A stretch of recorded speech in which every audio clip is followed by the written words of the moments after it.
आज दंतेवाड़ा सीएम भूपेश बघेल जाने वाले हैं। आज अरनपुर में शहीद जवानों को श्रद्धांजलि दी जाएगी। सुबह 11 बजे पुलिस लाइन में इन जवानों को अंतिम विदाई दी जाएगी। वहीं आपको बता दें कि सीएम भूपेश बघेल के साथ गृह मंत्री ताम्रध्वज साहू भी मौजूद रहेंगे। दंतेवाड़ा से सीधी तस्वीरें आपको दिखा रहे हैं, जहां आज जवानों को श्रद्धांजलि अर्पित करने के लिए मुख्यमंत्री भूपेश बघेल, गृह मंत्री ताम्रध्वज साहू पहुंचेंगे। कल नक्सलियों ने बम से जवानों की गाड़ी उड़ाई थी, जिसमें 10 जवान और 1 सिविलियन ड्राइवर शहीद हुआ था। घटना में डीआरजी के 10 जवान शहीद हुए, जिनको आज अंतिम विदाई दी जाएगी। जिन्हें श्रद्धांजलि अर्पित करने के लिए आज यहां श्रद्धांजलि सभा रखी गई है। इन जवानों की शहादत को हमेशा याद रखा जाएगा। कल एक ऑपरेशन पर ये सभी जवान निकले थे। ऑपरेशन सफल हुआ, नक्सली को लेकर लौट रहे थे और इसी बीच नक्सलियों द्वारा प्लांटेड आईडी की चपेट में आने से जवानों का ये वाहन लाल आतंक के कायराना करतूत का हिस्सा बना। जवानों का ये वाहन दुर्घटनाग्रस्त हुआ, क्षतिग्रस्त हुआ। ब्लास्ट में 10 जवान इस देश के नाम शहीद हो गए। देखिए, लाल आतंक लगातार सरकार द्वारा बड़े दावे किए जाते हैं कि धीरे धीरे नक्सलियों पर अब नकेल कस ली गई है, नक्सली बौखलाए हुए हैं। लेकिन फिर ऐसे मामले जब सामने आते हैं तो उससे साफ समझ में आता है, नजर आता है कि चुनाव से पहले ऐसे धमाके, ऐसे हमले आम होते हैं। नक्सलियों की बौखलाहट समय समय पर दिखती है। थोड़ा सेंट इधर मारो ना। मार दिए, मारी जनाब, मार दिए।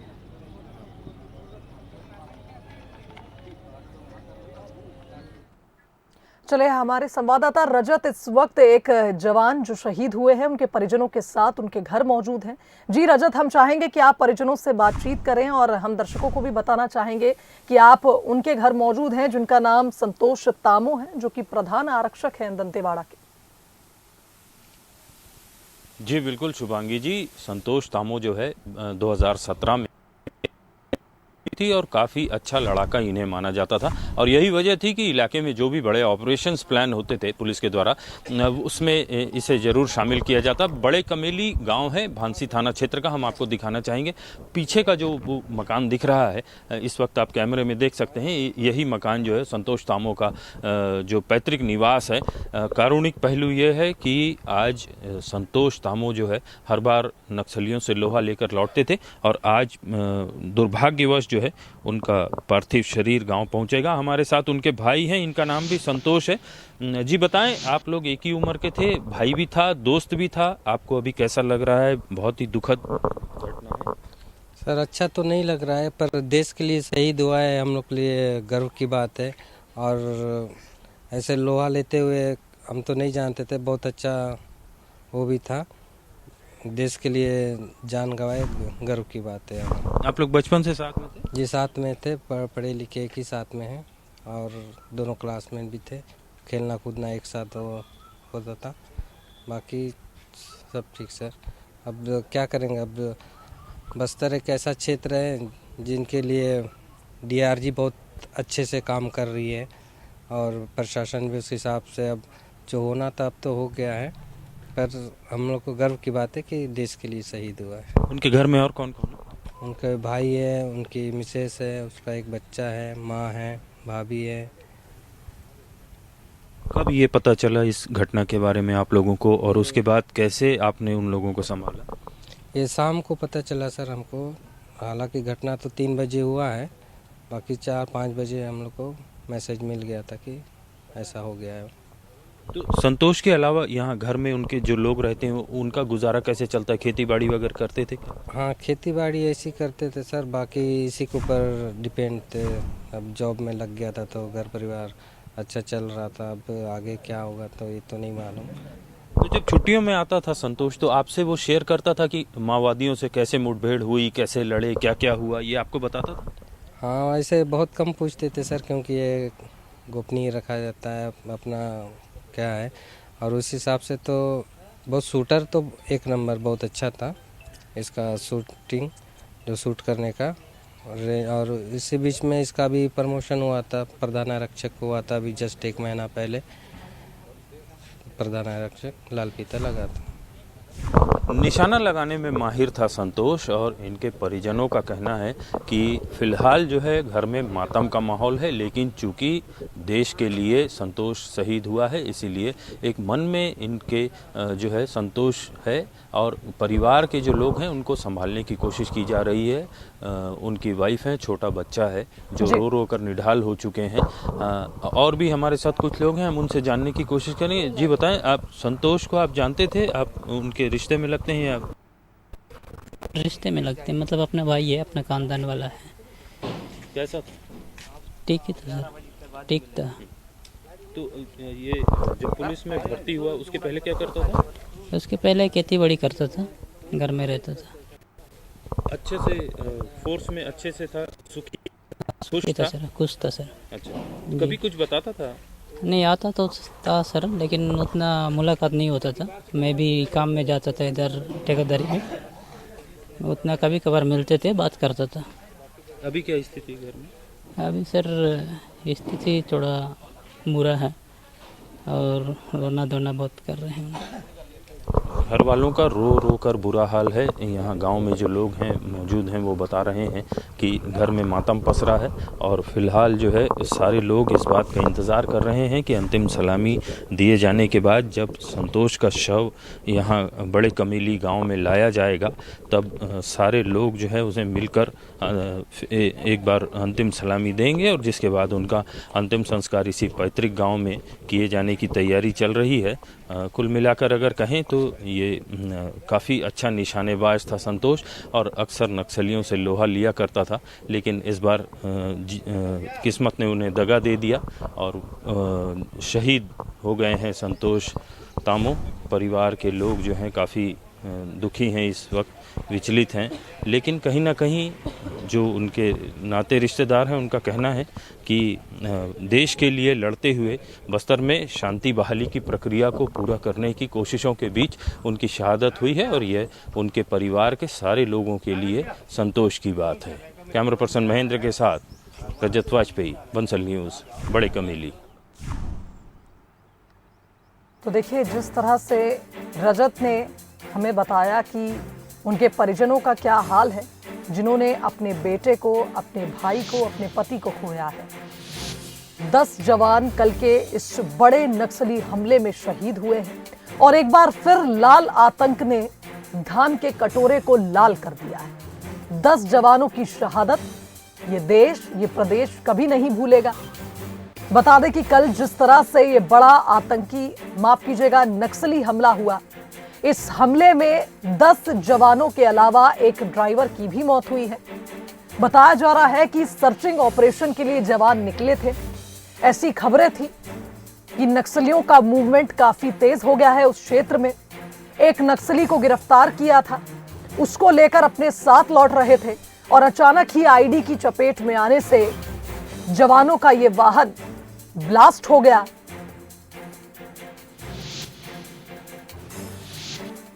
तो छत्तीसगढ़ में हुए बड़े नक्सली हमले में अरनपुर में जवानों की शहादत हुई है।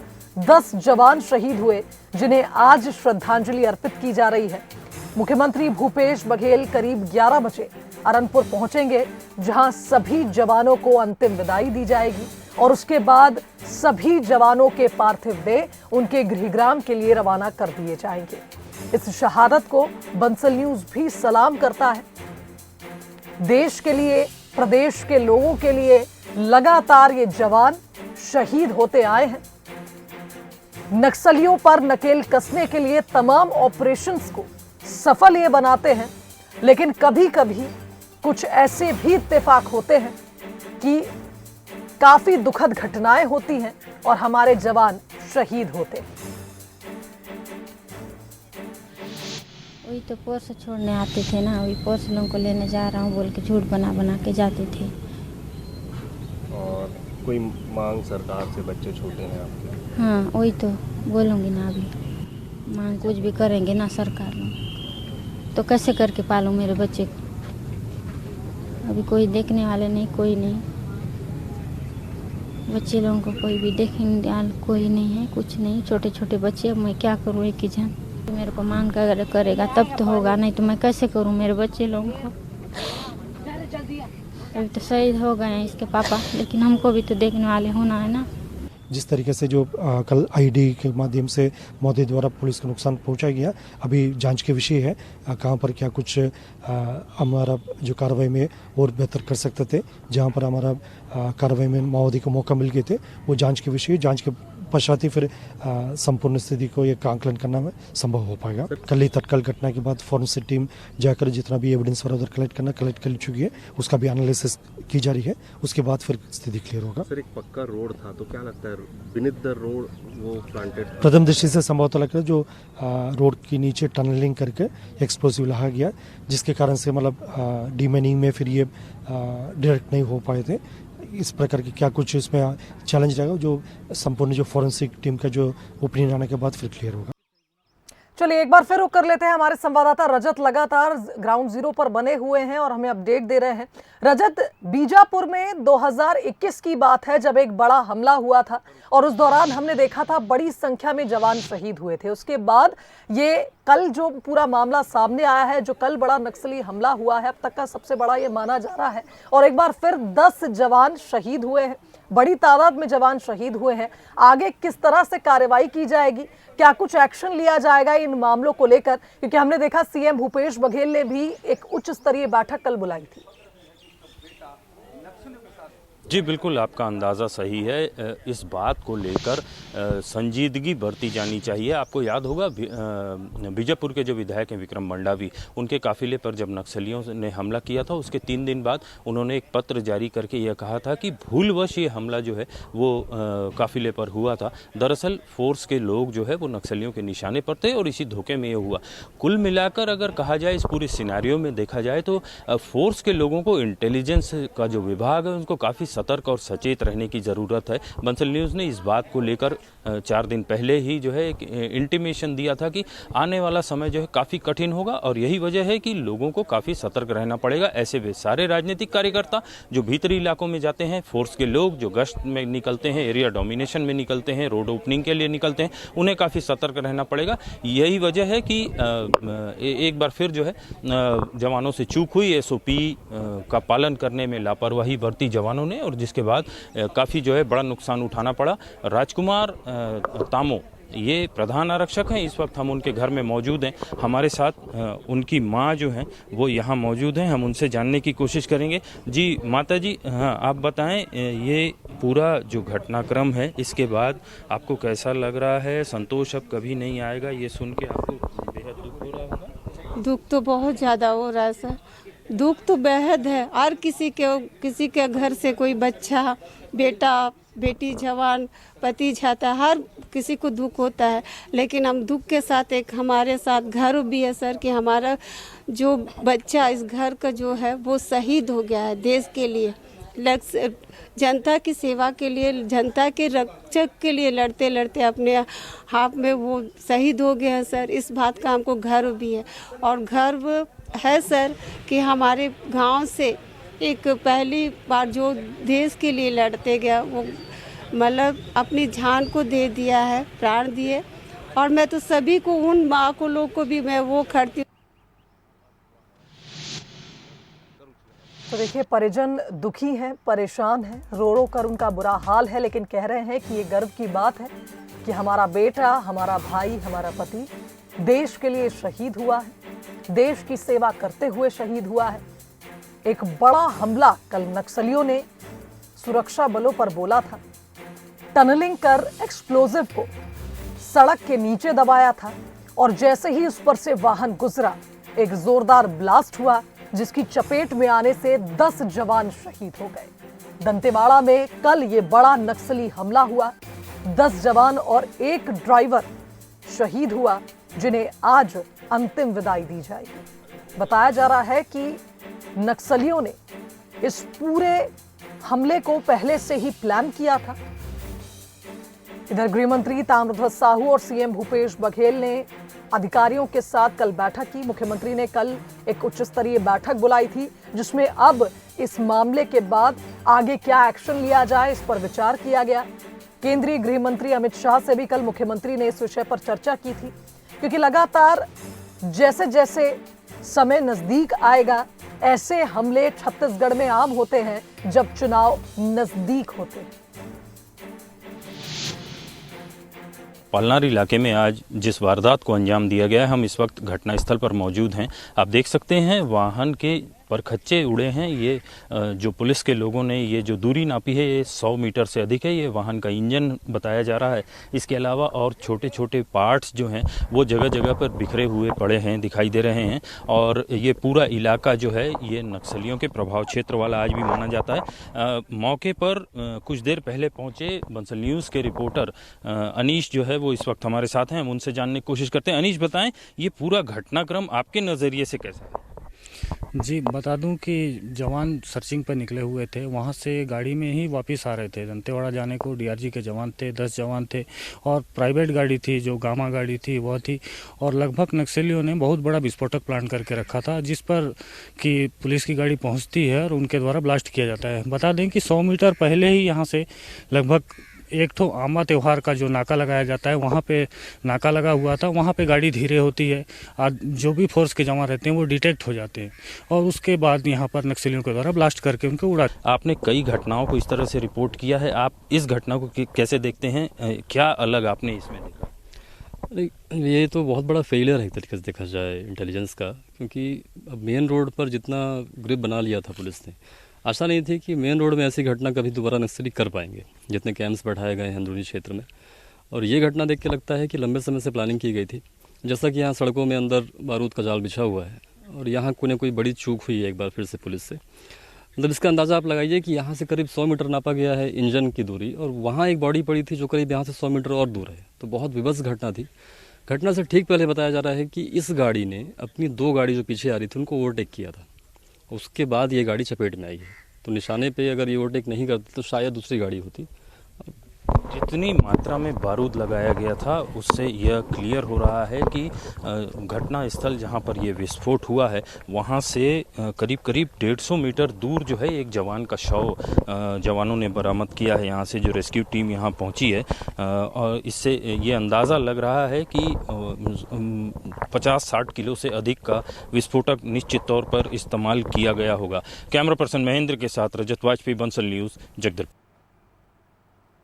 चलिए एक बार फिर रुक कर लेते हैं। संवाददाता रजत का हमारे साथ लगातार लाइव बने हुए हैं। रजत, जिस तरह से अभी हमने एक रिपोर्ट दिखाई हमारे दर्शकों को कि बड़ी मात्रा में विस्फोटक को यहाँ प्लांट किया गया था सड़क के नीचे, और सुंदरराज पी भी यही बता रहे थे कि पहले से प्री प्लान्ड ये पूरा हमला था नक्सलियों का। फिलहाल आगे किस तरह से जांच की जाएगी, क्योंकि इससे पहले भी हमने देखा था सर्चिंग के लिए जब जवान निकलते हैं तो आए दिन आईडी मिलते हैं जिन्हें डिफ्यूज भी किया जाता है। यानी ये कहा जाए कि नक्सलियों ने पहले से ही प्लानिंग शुरू कर दी है कि जैसे जैसे सर्चिंग ऑपरेशन के लिए जवान उनके क्षेत्रों में दाखिल होंगे, जो कि अब बहुत कम बचे हैं, वहां पर वो पहले से ही ऐसी चीजें प्लांट करके रखेंगे जिससे बड़ी मात्रा में जवानों को और सुरक्षा बलों को नुकसान पहुंचाया जा सके। जी बिल्कुल शुभांगी जी, आपका कहना सही है। जगरगुंडा से पालनार के बीच में अब तक अगर बात की जाए तो दर्जनों की संख्या में आईडीज़ बरामद हो चुके हैं। मैं आपको 2.5 साल पुरानी एक घटना बताना चाहूँगा। यहाँ कमेली जो गांव है उसके पास से जो आईडी पुलिस ने बरामद किया था उसका वजन 150 किलो था। अंदाज़ा लगाया जा सकता है कि इतना बारूद एक जगह अगर विस्फोट उससे किया जाता है तो कितने बड़े और भयंकर रूप से नुकसान पहुंच सकता है। कुल मिलाकर अगर कहा जाए तो आज भी ये पूरा इलाका जो है वो नक्सलियों के प्रभाव से पूरी तरीके से मुक्त नहीं हुआ है। हम इस वक्त जिस गांव में मौजूद हैं, बड़े कमेली, ये भी कुछ साल पहले तक नक्सलियों के प्रभाव वाला इलाका हुआ करता था, लेकिन गांव की किस्मत कहा जाए, इलाके की किस्मत कहा जाए कि ये पूरा संतोष जैसे जो लोग हैं वो यहाँ पर मोर्चा लेने के लिए तैयार हुए और नक्सलियों से दो हाथ करने के लिए तैयार हुए। और यही वजह है कि आज स्थितियाँ कुछ हद तक बदली हुई दिखाई दे रही हैं। और कुल मिलाकर अगर कहा जाए तो संतोष जैसे और भी लोग हैं जो अपनी जान न्यौछावर करने के लिए तैयार हैं, फोर्स में बलिदान देने के लिए तैयार हैं। परिजन अभी भी हमारे साथ बने हुए हैं, हम उनसे एक बार और जानने की कोशिश करते हैं। जी बताइए, संतोष के बारे में आप बताइए, बचपन से आप उनको देख रही हैं, कैसा था संतोष, किस टाइप की आदतें थी, फोर्स में भर्ती होने की इच्छा कब जाहिर की थी? बहुत कुछ मिजाज किस्म के थे सर, मतलब वो खेल में ज़्यादा थे, मतलब कबड्डी खिलाड़ी, मतलब हर चीज़ में वो उनका रुचि था ही बचपन से ही कि मैं स्पोर्ट्स में रहूं। मतलब वो खेल में ही वो करते करते हमसे किसी से घर वाले को बताए भी नहीं कि मैं उसमें भर्ती हो रहा हूँ बोल के। जब भर्ती भी हो गया सर तो हम तो बहुत घर के, हम दुखी नहीं हुए सर कि वहाँ क्यों जा रहा है, वहाँ ठीक नहीं है, सही नहीं, ऐसे नहीं बोले। हम तो बोले कि हमारे गांव से जा रहे हैं। वो पहले से ही बोलता था मैं मर भी जाऊँ तो उसमें जाओ, लड़ूँ, लड़ते मैं बीमार पड़ के तो मरने वाला नहीं हूँ, शहीद ही होने वाला हूँ, ऐसा टाइप का बात करते थे। मतलब उनका खेल से ही रुचि जम गया था कि उस क्षेत्र में वहाँ तक जाने के लिए सर। और 6 साल हो गए थे वहाँ जाके। अच्छा ये बताइए, अगर सरकार या पुलिस के लोग अगर ये बोलते हैं कि परिवार के दूसरे सदस्य को फिर से पुलिस में नौकरी दी जाएगी तो क्या भेजेंगे आप? जी सर, पर अब उसकी पत्नी तो बचेली में सर, मैं उनकी बड़ी भाभी हूँ और हम तो चाहते हैं कि सर हम यही तक डर के मारे सीमित नहीं रहेंगे। अगर हमारे घर से, हमारे गांव से हर बच्चा अगर फोर्स में जाना चाहता है पुलिस में तो हम बेझिझक उनको दे देंगे सर, भेज देंगे, क्योंकि हम चाहते हैं कि ये देश की रक्षा हो और कोई हमारे बच्चे कोई वैसे लल्लू पल्लू पी के रोडों में मरने वाले ना बने, अपने बीमारी से ना, अपने स्वार्थ की ज़िंदगी जीते हुए मरने से अच्छा तो तुम किसी के लिए, देश के लिए, उस जनता के लिए कि उनकी सेवा में मरो, अपने उसमें के लिए हम यही चाहते हैं सर। इस वक्त संतोष का पार्थिव शरीर वापस जो है गांव पुलिस लाइन कारली से लाए जाने की तैयारी है। आप गांव में देख सकते हैं लकड़ियां जो है वो इकट्ठी की जा रही हैं और उसके अंतिम संस्कार के लिए पुलिस के लोग, प्रशासन से जुड़े लोग, डिप्टी कलेक्टर रैंक के अधिकारी जो है वो यहाँ पहुँच चुके हैं और यहाँ तैयारियाँ जो है वो सुनिश्चित की जा रही हैं ताकि शव जो है जब यहाँ गांव में पहुँचे उसके बाद जो शेष प्रक्रिया है उसे पूरा किया जा सके। और संतोष के बारे में जो परिजनों का कहना है कि वो बचपन से ही खेलकूद का शौकीन था और उसे फोर्स में जाने का शौक़ था और यही वजह है कि बिना घर वालों को, परिजनों को बताए उसने पूरी प्रक्रिया पूरी की और उसके बाद जब उसने DRG ज्वाइन की उसके बाद घर वालों को सूचना दी। बिल्कुल सही कहा रजत आपने। और जिस तरह से हमने देखा कि रजत की भाभी जिक्र कर रही थी कि अगर किसी और को भी उन्हें परिवार से भेजना पड़ा फोर्स के लिए, पुलिस के लिए, तो वो ज़रूर भेजेंगी। और हमने ये भी देखा कि हमले में जिस तरह से जवानों की शहादत हुई है, लेकिन इनके परिवार जिस मजबूती के साथ उन पर गर्व कर रहे हैं, ये बताता है कि जब एक व्यक्ति सेना में जाता है तो सिर्फ वो व्यक्ति नहीं, उसका पूरा परिवार देश के नाम अपने जीवन को कर देता है। बहुत धन्यवाद आपका तमाम बातचीत के लिए।